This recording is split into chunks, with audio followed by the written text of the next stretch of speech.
Those who are in the Central Time Zone, and of course, good afternoon for those who are in the Eastern Time Zone. Thanks for joining the call today. My name is Bert Parek, and before we start, let me first apologize for switching from a roadshow, a face-to-face workshop in South Bend as well as in Detroit. Unfortunately, because of the personal situation, we had to switch because we were not able to travel today. So sincere apologies for that. We are Cloud9. We are Microsoft Gold partner, and what that means is basically we have the depth and breadth of relationship with the customers in the cloud space, and what we provide is a full-fledged cloud migration services. That's from design, implementation, and managing cloud infrastructure for the clients. We also provide the full-fledged software development services as well as the managed services for actually managing your data center in the cloud, the virtual data center, if you want to call it. Because of the Microsoft partnership, we also have a couple of interesting programs that you may qualify, meaning your organization. It's called Cloud Assessment. And what this is that we can do a custom workshop for you in let's say analytics or a SQL migration or Microsoft PaaS services, or we can provide a custom roadmap. For example, if you're looking at analytics and say where your organization is today and what's the right solution or the technology roadmap. And this could be completely free of charge based on your organization. So we will post the call, we will email you the information about that. Another housekeeping thing is at the end of the call, at the workshop, we would love to have your business address so we can send you a gift card for attending the workshop today. So with that introduction, I will pass on to Murli, who is the analytics expert at Cloud9 and the presenter today. Thanks. Hello, good morning and good afternoon. Thanks, Bert. So today focuses on just covering all the bases on the advanced analytics and Power BI. So I'd be talking through all of the capabilities of Cortana Intelligence Suite, various components and how that can be leveraged. And then we'll talk about advanced analytics with Microsoft R, what are the things that you could use, and the features.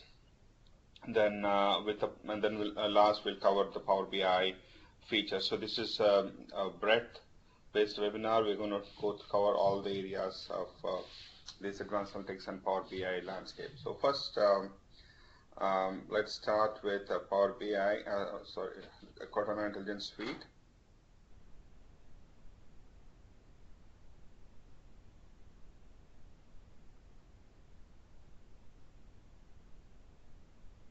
So the Cortana Intelligence Suite is geared towards a complete cloud-based solution where we're looking at to see how the data that's being transformed with the big data, then there's a cloud, and then trying to have intelligence action. So when we look at how the data from the data to actions, we get the data, then we would have to process it, like in terms of what it is, and then how do we get to interactive dashboards, like what's happening.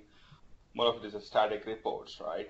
And then there's a decision automation support that can be managed that will take into action. So when you complete the whole process value chain, where you minimize the amount of manual processes and then automate decisions, then actions can be much more efficient. So how do we achieve that? With the Cortana, we could stay ahead of the curve by leveraging some of the known features and functionalities that are tried and tested across other areas and then packaged together as a Cortana Intelligence Suite. Basically, we're looking at all the data that is coming from line of business applications or custom apps or IoT apps, and then how do we manage the data, how do we process the data, how do we apply some of the predictive analytics, and then how do we bring that to action.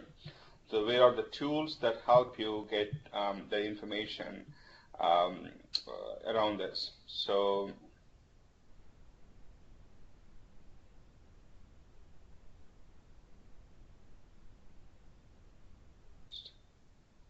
something is stuck. Give me a second.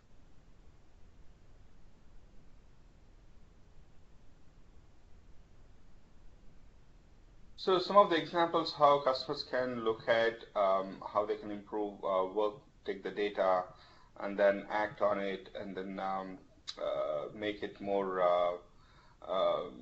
So it's like if you can monitor remotely how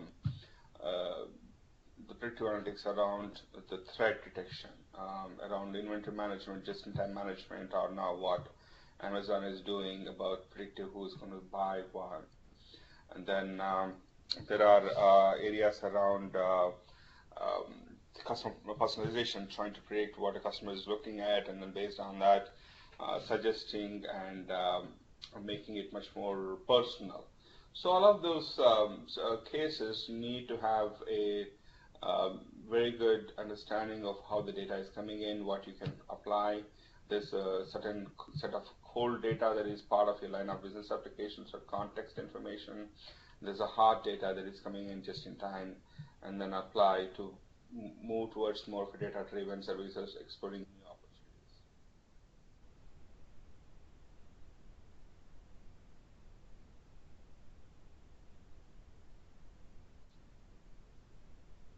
So how can Cardano help you?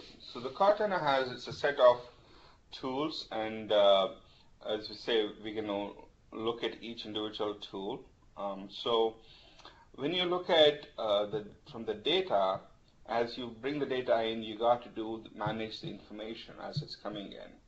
So there's information management component that is allowing you to process, extract, transform, and load into various sources.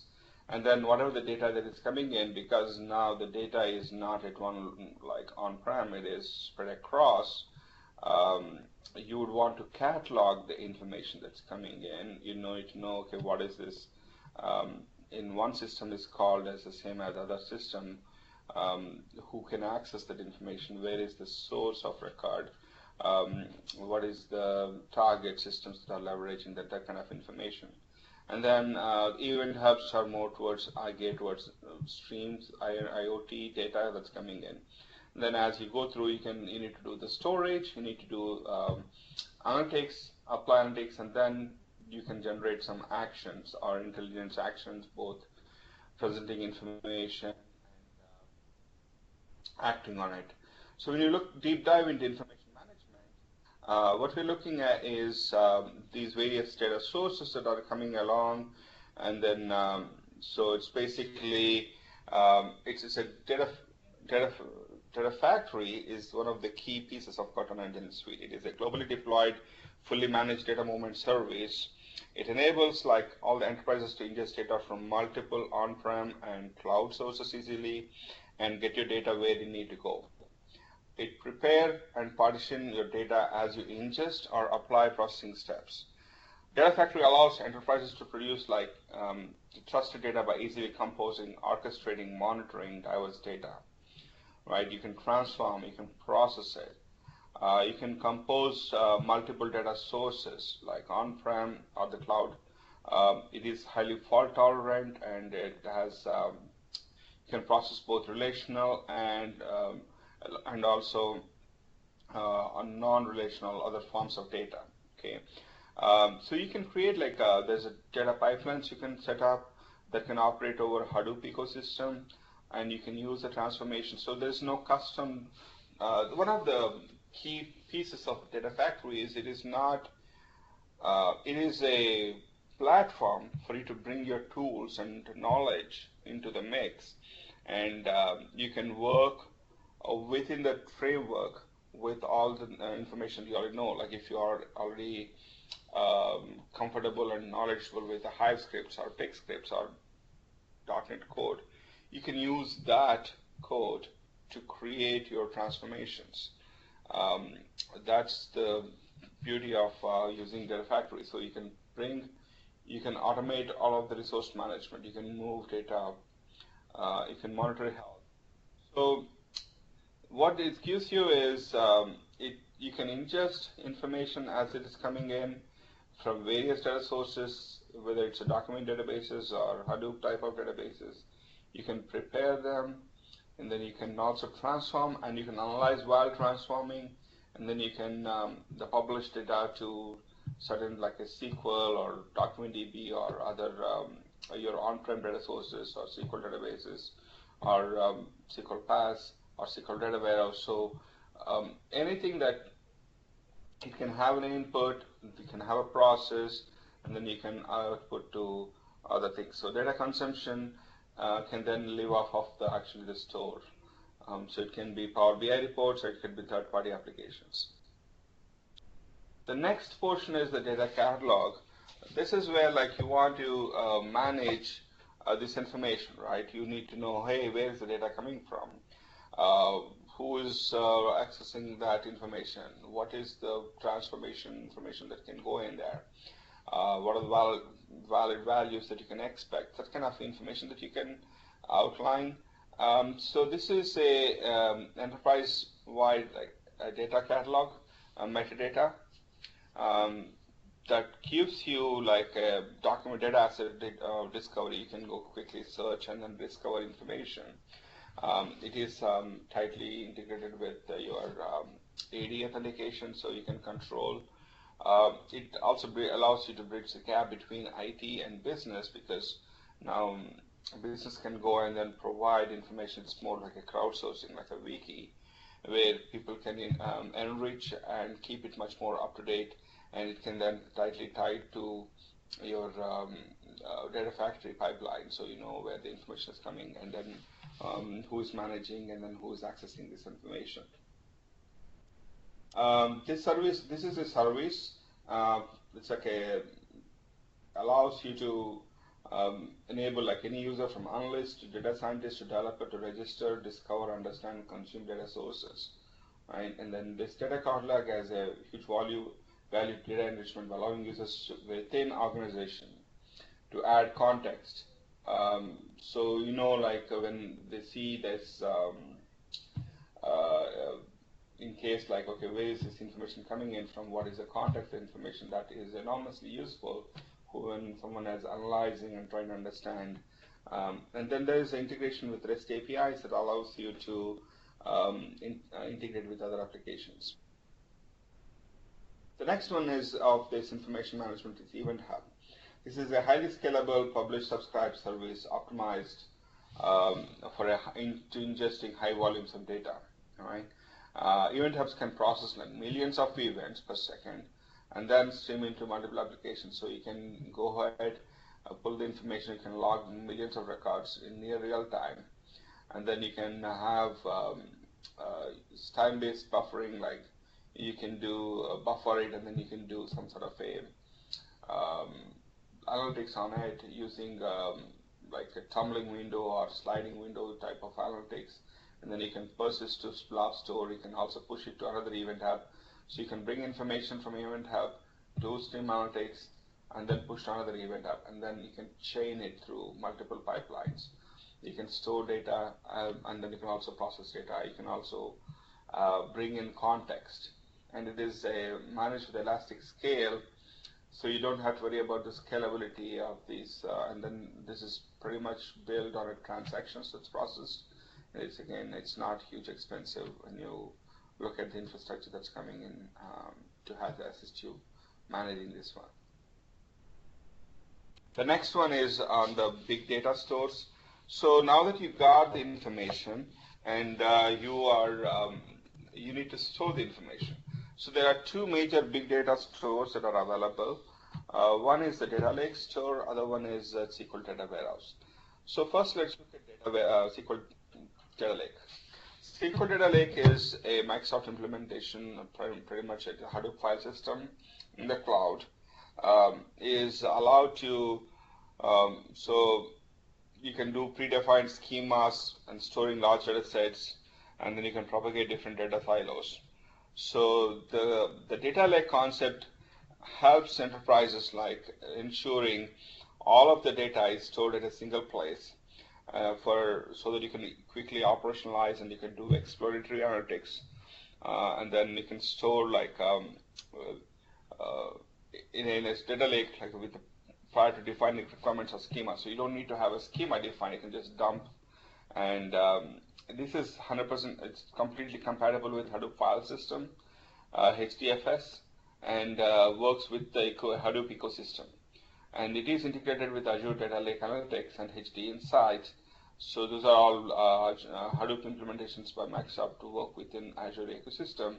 And you can also tie it to R Analytics for the Revolution R Enterprise, and also Hortonworks or Cloudera or MyPower. All those tools can work on this. So it gives you a good storage that you can, without any fixed limit size, you can keep on growing. You can maintain structured, unstructured data, and it basically provides you massive throughput. And again, it's controlled, access controlled by Active Directory. At the same time, you can bring all the tools and technologies that you're already familiar with, like the Hadoop or Spark, and then you can also use Microsoft tools, machine learning, or data lakes analytics, or HD Insights, which are all built on open source platform to work within Azure. So that gives you massive flexibility on how to manage and how to bring your known skills into this. The next one is Azure Data Warehouse. This is a pure elastic data warehouse as a service. You can scale natively petabytes of data. So we require, like in a data warehouse, typically you have to have a combination of storage and compute. And often, like, compute resources are expensive, right? When you bring a huge data warehouse infrastructure, so you provision compute for the peak loads, but you're not using that much peak load all the time. So with the SQL data warehouse, the storage and compute are independent. You can dynamically deploy and grow and shrink, and then even like you can pause computing when you don't need to, especially if at night times you don't need to, you can pause computing. And you can take advantage of, like, in terms of pricing, it's performance based. You can go as little or as much as you want. And so it also helps you power like a T-SQL and integrated query results.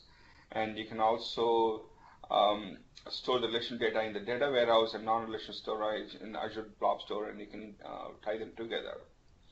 And another thing is it uses the massively parallel processing architecture. So it helps you process like complex data sets and data mining large algorithms with more effective in a controlled environment. And in terms of pricing, so it's basically, again, cost is, it's query optimized to deliver optimal price and performance. Then you can have a SQL data warehouse using SQL in-memory columns or indexes, and the query optimizer is used to give you better throughput. And it works seamlessly with the Power BI and machine learning and Hadoop Data Factory or HD Insight and Data Factory. So it is very well integrated for the entire ecosystem. The last thing, the part of intelligence, now that you've stored it, you brought the information, you managed it, and you got the storage and you got the analytics on. The next one is, okay, how do we act on it, right? So one of the first ones is machine learning. This is Microsoft's logic on the predictive analytics. So you can deploy within minutes. You can bring already pre-built solutions and then apply that. You can also create your own and publish and monetize, and you can create your part of the marketplace. You can set them for licensing or make it free, depending on what you're providing. It is a fully managed cloud service, and then you don't have to worry about maintaining the infrastructure. All you're doing is you're just applying all this, bringing the algorithms that you want. So that helps you do your predictive analytics with already predefined algorithms and logic. The next one is Azure Data Lakes Analytics.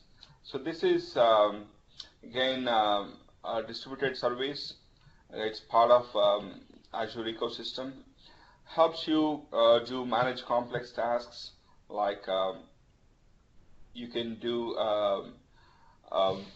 one of the key things is around it dynamically provision resources, lets you do analytics, and then on exabytes of data, and then when it complete job's done, it winds down resources automatically, and you pay only the processing power you used. So you can scale up massively and scale down once it's done, and then you don't have to write any code.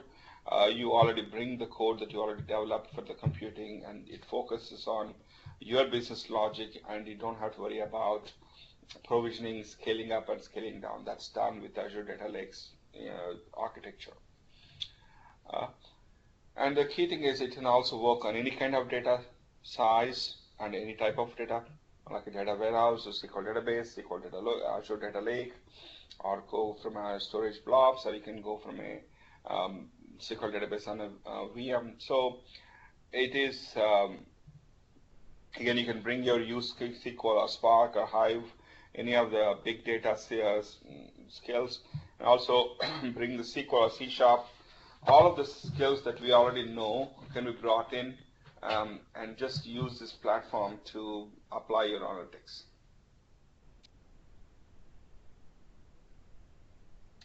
The next one is HD Insight. This is Microsoft implementation of Apache Hadoop within the Azure ecosystem. And it allows like handle amount of data from terabytes to petabytes on demand.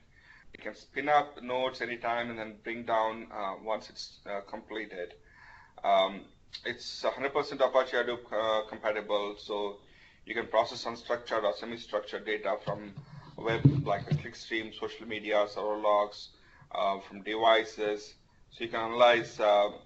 It is very it's whatever you've already developed, you can use it in Azure ecosystem. So you can combine stream analytics with event hubs. So you can you can bring in the data. This is the cold data that you're analyzing, and then you can deploy on Windows or Linux. It is not tied to Windows ecosystem. So it's very, also you can integrate with your on-prem and with the cloud. Next one is the part of is the stream analytics. This is about performing in near real-time data. So it can ingest millions of records per second. You can globally scale in terms of reliability and performance, and then you can create like a real-time dashboard. So Power BI you can hook up Power BI through REST to push information that's coming in into this IoT, primarily around IoT data, any of these applications for pushing data in real time. Okay, and as the data is coming in, the stream analytics can take in, you can incorporate from a blob storage to bring the context. Let's say an example like in a vehicle information, so you can get the diagnostic information that is coming from a feed. Like let's say you have the Ford cars, which are pushing information about how fast you're going, and then all of the engine metrics, and then you can bring your fleet management metadata. Then that helps you analyze how your cars are behaving in real time, and then you can push that information into the storage, and then from there to Power BI.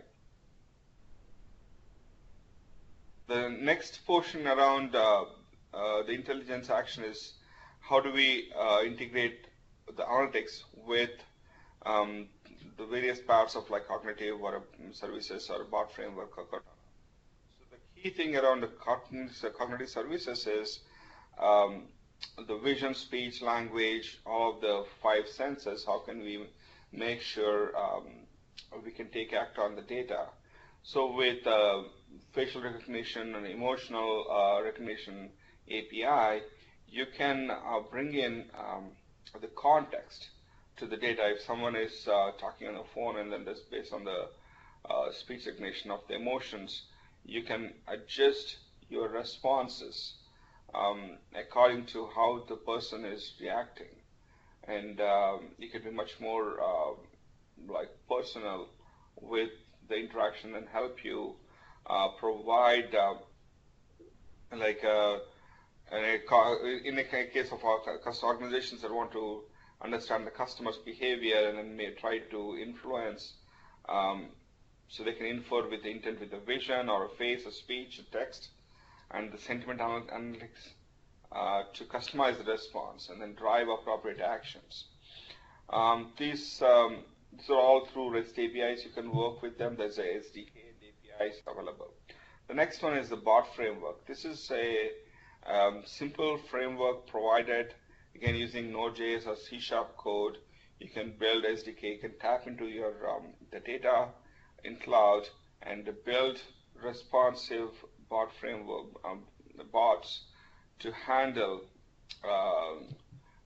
like a request response, and you can be both passive and active. Bots can initiate actions based on what's happening, or they can, let's say you're doing a threat detection and you saw, like if you're looking at a credit card and data being analyzed, if they have identified that the card usage is not normal, it can reach out, the bot can reach out to the customer and inform the customer and that there's been an activity that is not normal, and then take actions as the customer is responding.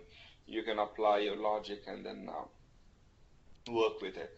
So this is more like a more contextual, and it can be more natural with both text or Skype or Slack, like other services can be typed.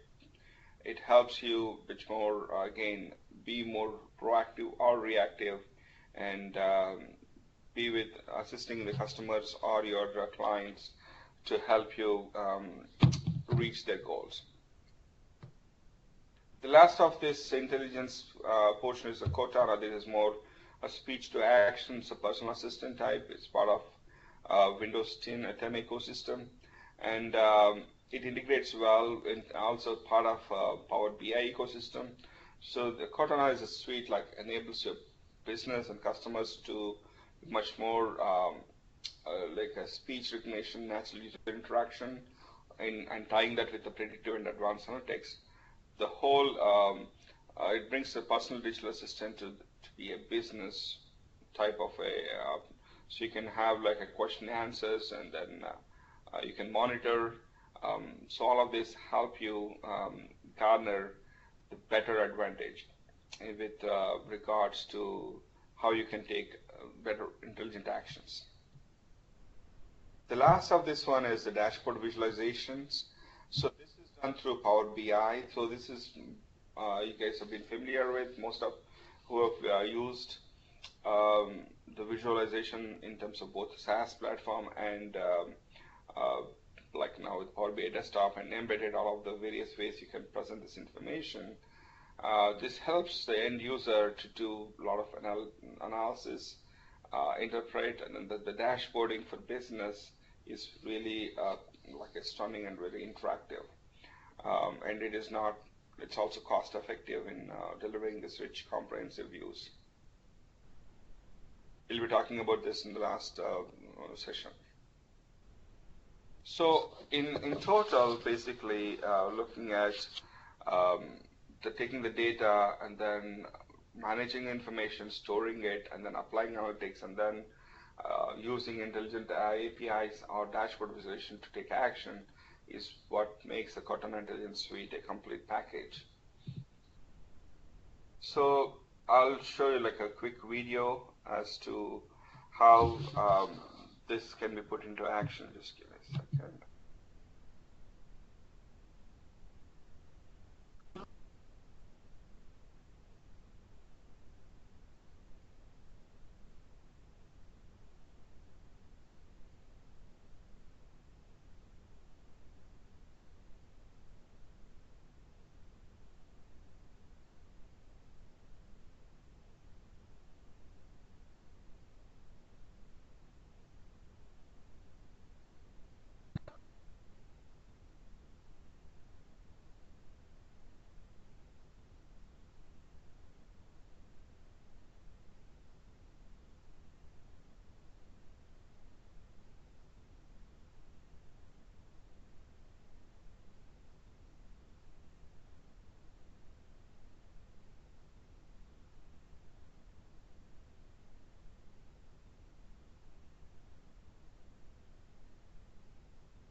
So you can, there's a gallery in terms of Cortana. So this one, you can go here to gallery.cortana intelligence, and then we can look at each of the industry. And then what this does is, once you pick a solution, and then that gets deployed into your subscription, then you can explore various things. Let's say in this case, you want to do like a automated pricing prediction. So what this does is it has a solution that is part of this the gallery, and then it provides you all of the various parts of it. So one of the things around you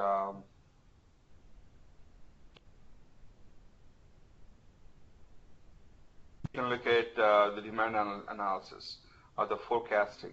So you have a lot of solutions already done and developed that give you a good idea as to how you can put together a complete package, and making sure what just gives you a better idea what are the things that go into this Cortana, setting up your solution on Cortana.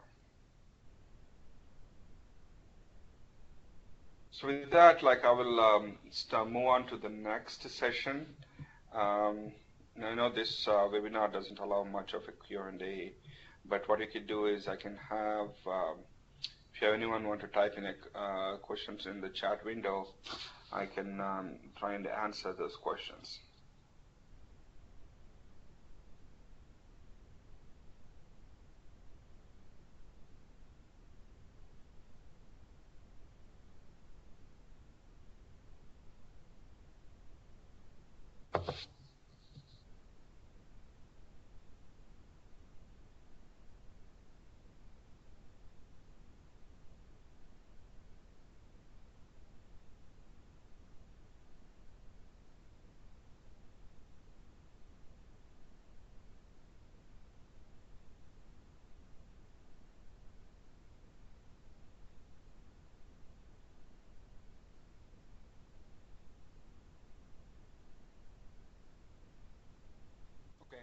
I will start. I didn't see any questions, so I will start with the next one.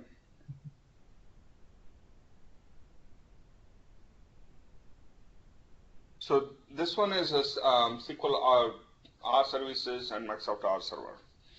So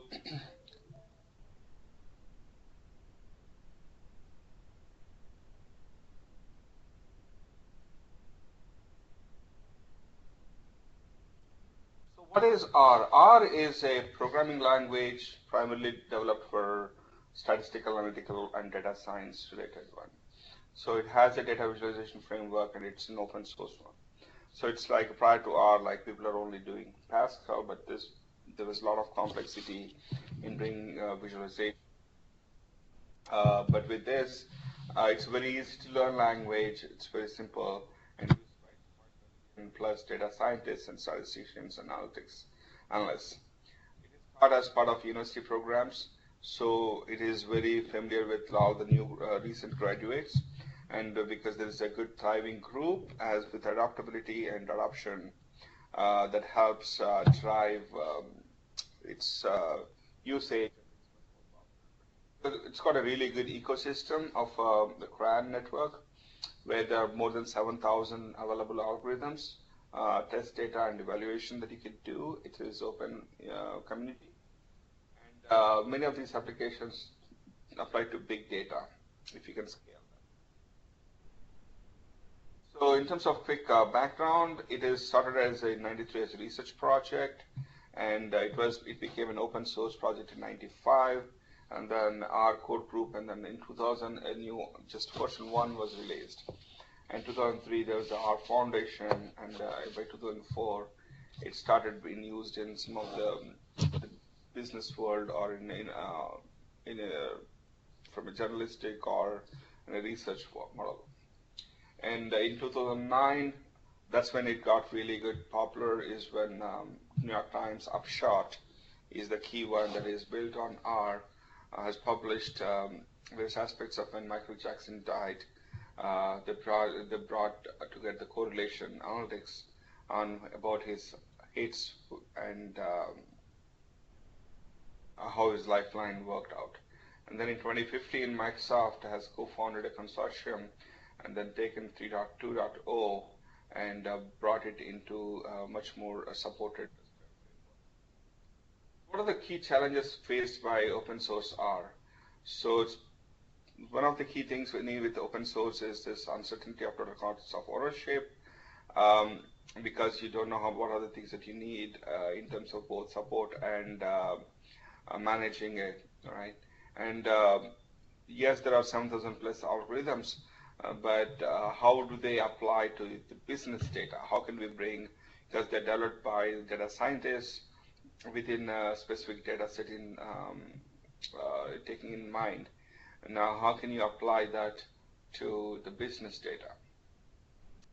In terms of agility and like how can we quickly adapt, right? And then the business value, bringing a true business value is another area of concern. Taking that into account, what Microsoft brings is addresses those 4 key concerns. One is with the Microsoft support, there's a peace of mind. It's improved efficiency, because the open source one is a single threaded, whereas Microsoft R Open is allows multi-threading, helps you better process, and then you're bringing the speed and scalability into the mix. Or we can go in detail as to each variation, what it offers. And then flexibility, where you can do with, if anyone is familiar with R server and core R, it works with the data in memory. So you got to load everything into memory. So if you have the data that is in cloud, on premises, and then everything, it gets really difficult and challenging. So there are 4 flavors in total with the Microsoft. There's one, Microsoft R Open, which is as a server. So this one is a free and open source, and then that is basically provided by the Revolution Analytics. You can download. There are certain limitations on it. We'll talk through in detail. And then there's a SQL R services. Within that, you can deploy this as part of advanced analytics. And this are like as a standalone server. It works on 2016 Enterprise Edition. You need 2016 Enterprise Edition for licensing. The next one is Microsoft R Server. This is a completely licensed appliance, a licensed software. It is a platform independent. You can install it on Windows, Red Hat, SUSE, or Teradata, or Hadoop.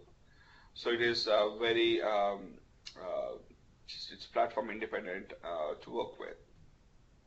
So when you look at SQL R services, the key things are, so it brings the mix of fast querying, in-memory OLTP optimization, as well as data exploration and predictive modeling, scoring, and visualization of R services. It delivers unprecedented enterprise speed and of advanced analytics and near database analytics with the parallel threading and processing. So that's a key thing, right? You can work with the data within the database and then still process it.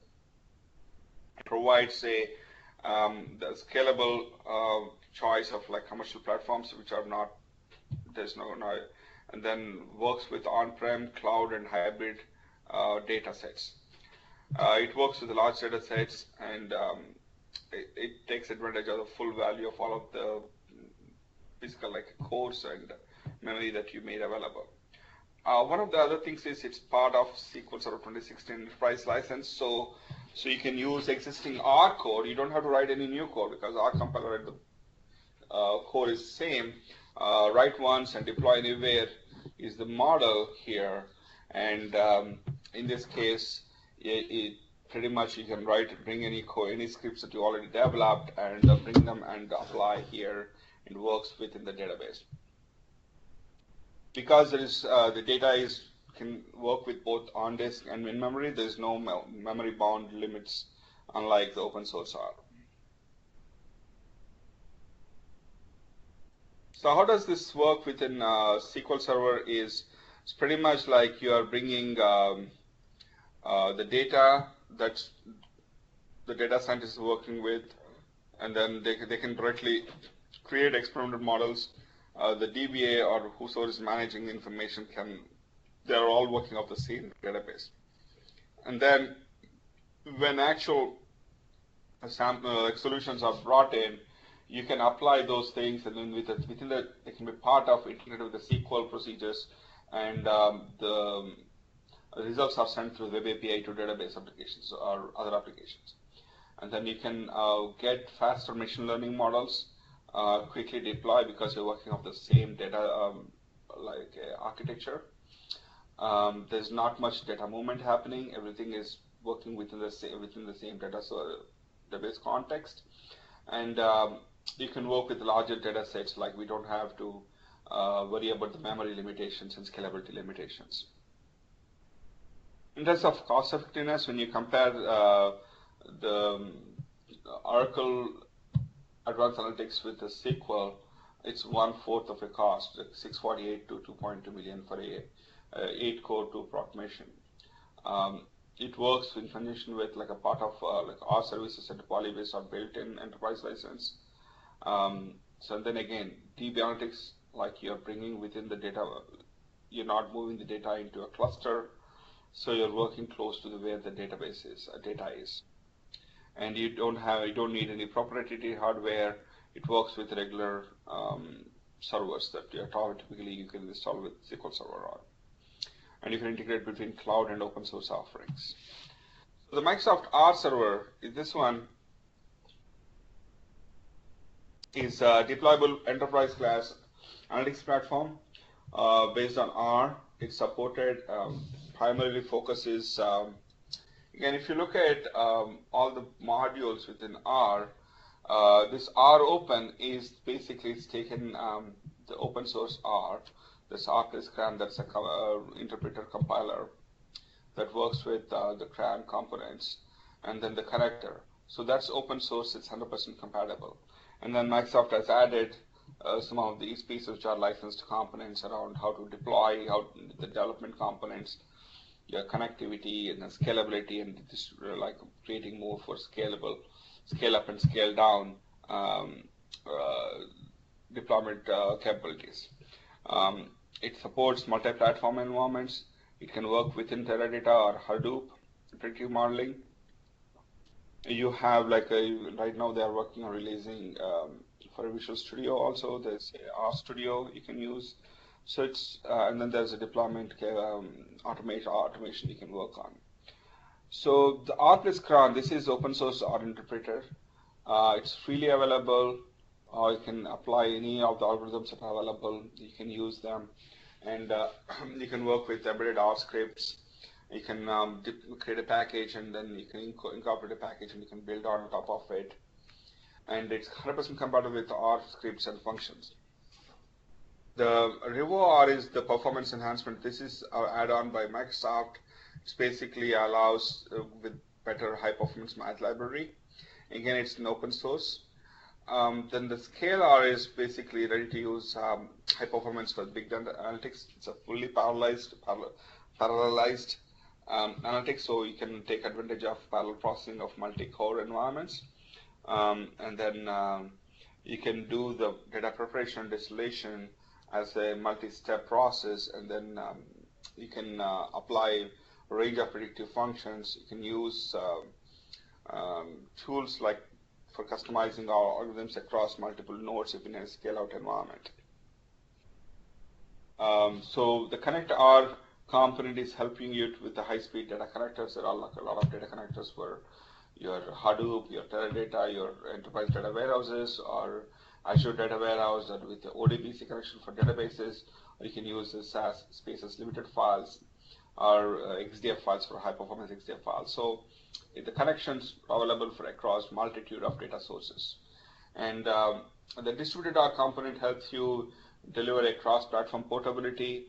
So that helps you like getting a computation for both on-prem and in cloud across different form factors.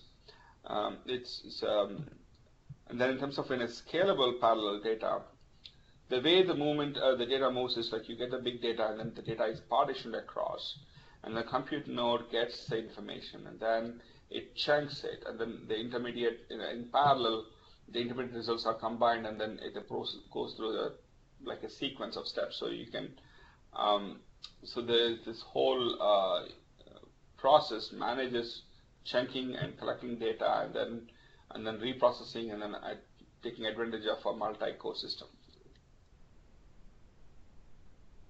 So in a SQL, if you're going back to SQL Server, this works with an integration like you have a the works within the stored procedures with the package administration. Then open source R libraries are then brought in, and then you can use all of these algorithms which allow you to do sampling or statistical tests or parallel scoring. So you can work make sure that all of these algorithm libraries are used within the SQL Server query processing. So what that means is you can have your SQL code, R code can coexist, and you can build your models, and you can operationalize all of these predictions in a near real time.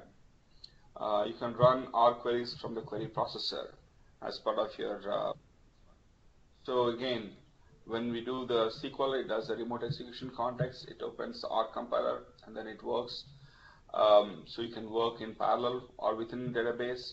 So you can work as a separate parallel processing, or within the database you can apply. The key is it takes a large data sets and chunks it, and then keep going through parallel tasks. So it's basically taking a SQL query, and you can apply R plus code, CRAN code, and then you can do like a mixed R. So you can combine all of that, and then the query processor is now capable of handling all of that. And then whenever there's R, it does the R interpreted launch, it pulls libraries as needed, it provides the data, and then gets the intermediate data, and then keeps moving forward until all of the results are achieved.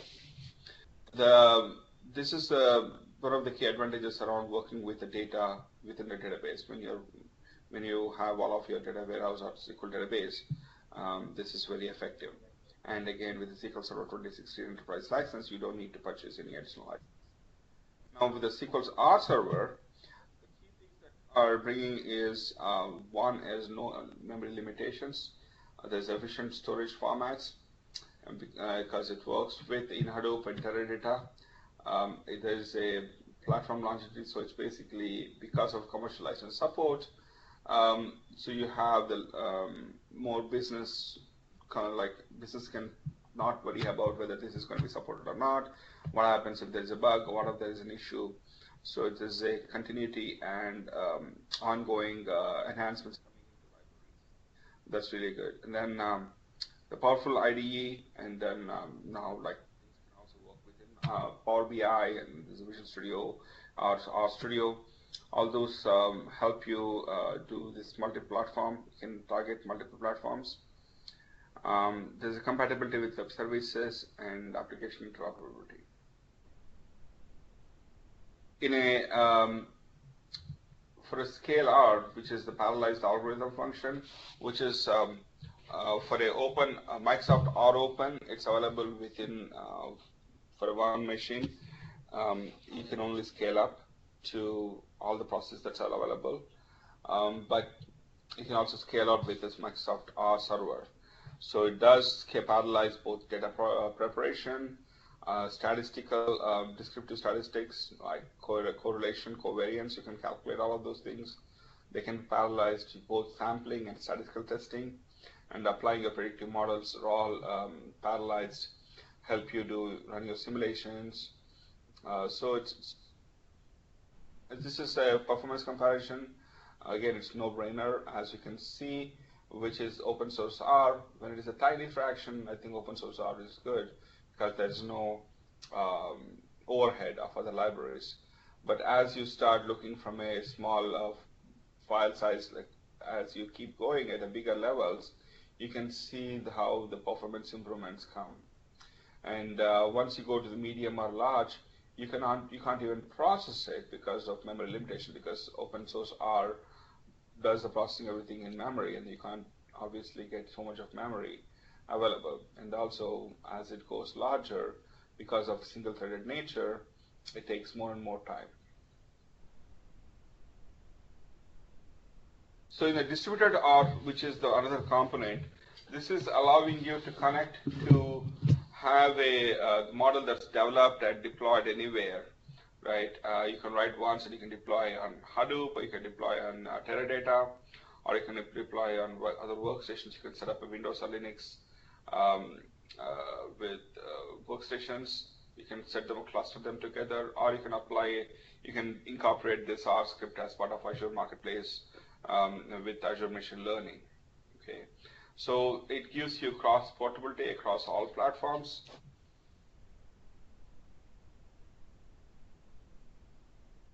So again, in terms of you look at the code, the R script, as you can set here, they're setting the variable with the local parameter, and then doing the computation, and then generating all of that. It's the same code that's executed whether in Linux or in Hadoop. So it becomes like a complete, you don't have to change anything to run when you write in one place to other place, because it's using the same compiler. In the distributed R, like you can have your uses Hadoop nodes for R computations. It eliminates data movement because now you're working at each node has a R server. So the data node is then applying its logic, and then you don't have to move the data across multiple nodes because it's working close to the node. So there's no it delivers faster model development, and then it removes the data duplication. In a Hadoop architecture, again, it's the same way. You can use like a local parallel compute context on the model. You can do edge nodes. So the edge node is the one which is controlling the results, and then each local node is what running the process against the data. And then the Microsoft R model scripts, they run every data node return model output to the edge node from the external server, and then from there the data scientists or business applications can leverage results. So the data is staying local to each of the data nodes, and only the edge node is the one that is interacting with when the data results are deployed. This one is looking at like what type of processing, it's like what mode to use. So we're looking at as the data is smaller, you can use simple statistical modeling. You can use like Linux processing. As the data gets bigger, you want to use everything in Hadoop. That's obvious.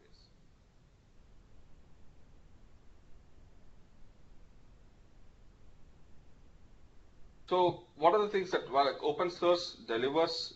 It's like a lot of algorithms. You can connector package is available for free, and then the core skills are simple. It's a low cost of talent and easy integration with analysis analytics packages, right? And it is Intel optimized.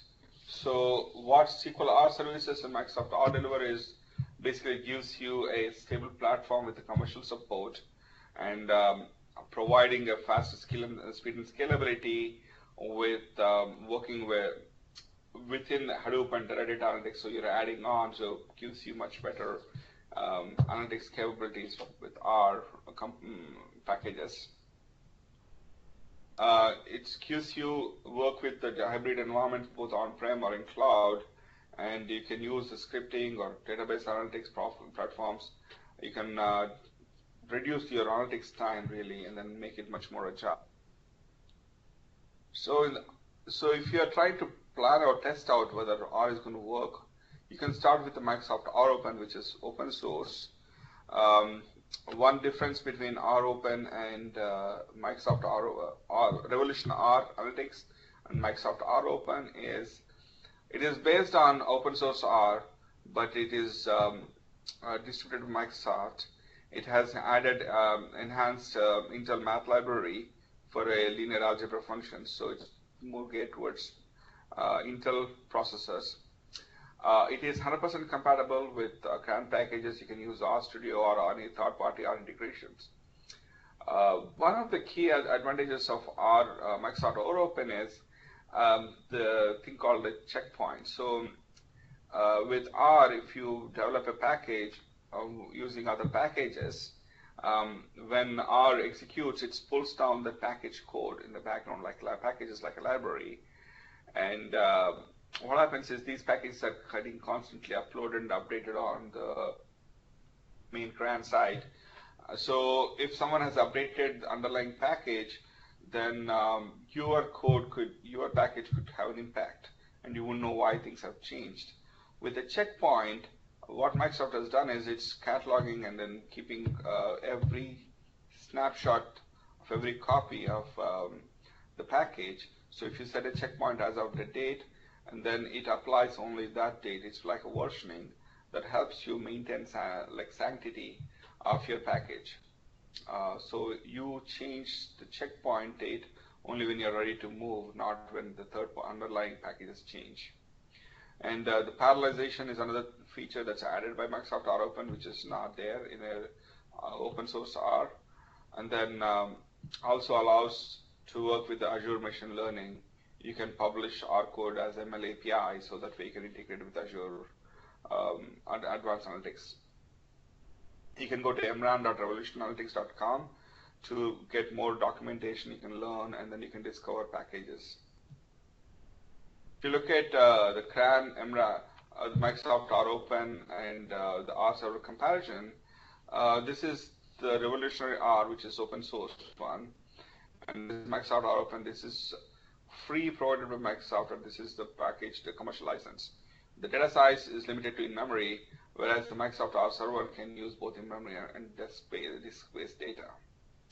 In terms of speed of analytics, our open source R is single-threaded, Microsoft ROpen is multi-threaded, and Microsoft R server is both multi-threaded and allows parallel processing, and not only multi-threading within the same process, it can also go across processes and across servers, so you can scale out or scale up in multiple ways.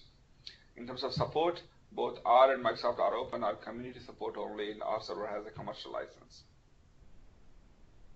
And in terms of analytics depth, all of them are support all of the innovative packages, all CRAN packages available, but R server also comes with some of the commercial packages that are specified to with high-speed functions are targeted towards certain verticals.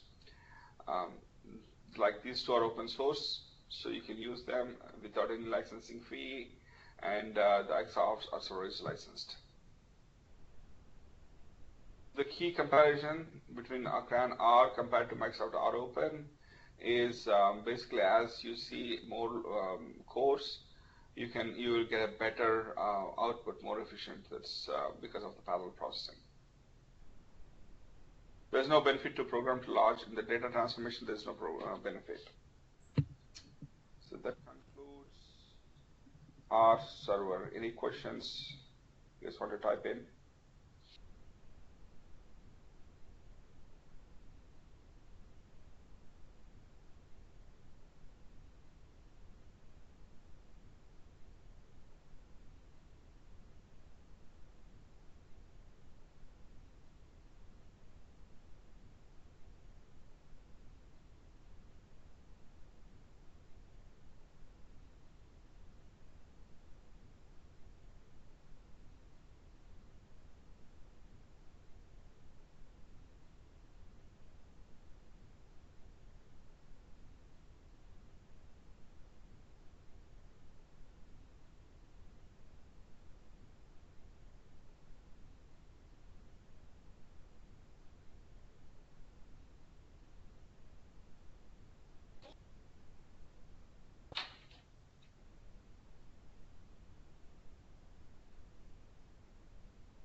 Yeah, thank you all for participating. This concludes this webinar.